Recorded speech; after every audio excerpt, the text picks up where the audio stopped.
नमस्ते, मेरे चैनल में आपका स्वागत है, जहां हर कहानी आपकी रातों की नींद छीन लेगी। आज मैं आपको एक ऐसी भयानक भूतिया कहानी सुनाने जा रहा हूं, जिसे सुनकर आपका दिल थम जाएगा। तो अभी चैनल को सब्सक्राइब करें, लाइक करें और बेल आइकॉन दबाएं, ताकि ऐसी भयानक कहानियां आप तक पहुंचती रहें। लाइट बंद कर दो, दरवाजे खिड़कियां बंद कर लो, क्योंकि इस कहानी में एक खूनी बदले की परछाई छिपी है। क्या आप तैयार हैं? अभिशप्त देवदारू। आज की कहानी एक ठिठुरती ठंड भरी रात से शुरू होती है। चारों ओर गहरा सन्नाटा पसरा हुआ था। चांदनी रात में एक पुराने वीरान बंगले की टूटी खिड़कियों से एक अजीब सी परछाई अंदर घूम रही थी। हवा नहीं चल रही थी, फिर भी टूटा हुआ दरवाजा किसी के धक्के से चरचराहट की आवाज के साथ खुल गया। हमारी कहानी का नायक राजीव एक फोटोग्राफर है। उसका जुनून है पुरानी वीरान जगहों और घरों की तस्वीरें लेना। आज वो एक पहाड़ की गोद में पहुंचा है, जहां 100 साल पुराने एक देवदार के पेड़ के पास ये शापित बंगला खड़ा है।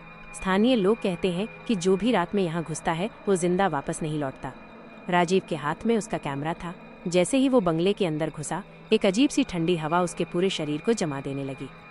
पुराने फर्नीचर, धूल की मोटी परत और दीवारों पर लटकी कुछ धुंधली तस्वीरें।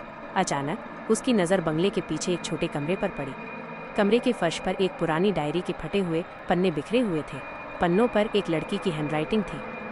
लड़की ने अपनी डायरी में लिखा था कि कैसे उसने अपने प्रेमी पर आंख बंद करके भरोसा किया और इस बंगले में आ गई, लेकिन वो प्रेमी एक धोखेबाज निकला। वो लड़की को अकेला छोड़कर भाग गया। लड़की ने बहुत इंतजार किया, लेकिन वो वापस नहीं आया।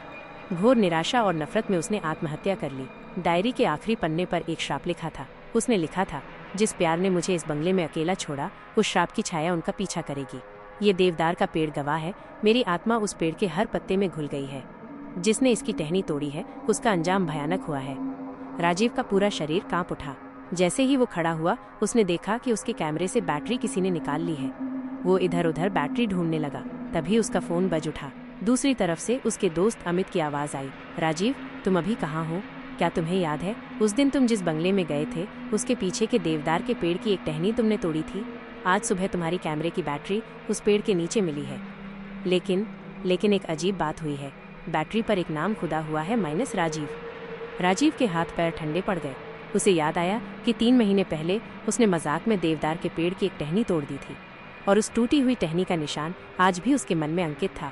वो तेजी से बंगले के बाहर आया और देखा कि उसकी कार देवदार के पेड़ के ठीक सामने खड़ी है।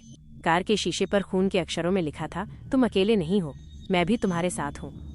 राजीव घबराकर अपनी कार का दरवाजा खोलने की कोशिश करने लगा, लेकिन दरवाजा नहीं खुला। पिछली सीट से एक सरसराहट की आवाज आई। उसने देखा एक खूनी चेहरे की परछाई उसकी तरफ बढ़ रही है, और उस चेहरे की आंखें भयानक बदले की आग से जल रही थी। कार के अंदर का तापमान अचानक गिर गया। राजीव की सांसें रुकने लगी। एक ठंडा बर्फीला हाथ उसके कंधे पर आ पड़ा, और उस हाथ के स्पर्श से उसका दिल जैसे थम गया। राजीव का गला अवरुद्ध हो गया। वो चिल्ला नहीं पाया। उस रात उसे कोई नहीं ढूंढ पाया। बस अगली सुबह देवदार के पेड़ के नीचे उसका कैमरा पड़ा था, और उसके लेंस के शीशे पर खून का एक जमा हुआ दाग लगा हुआ था।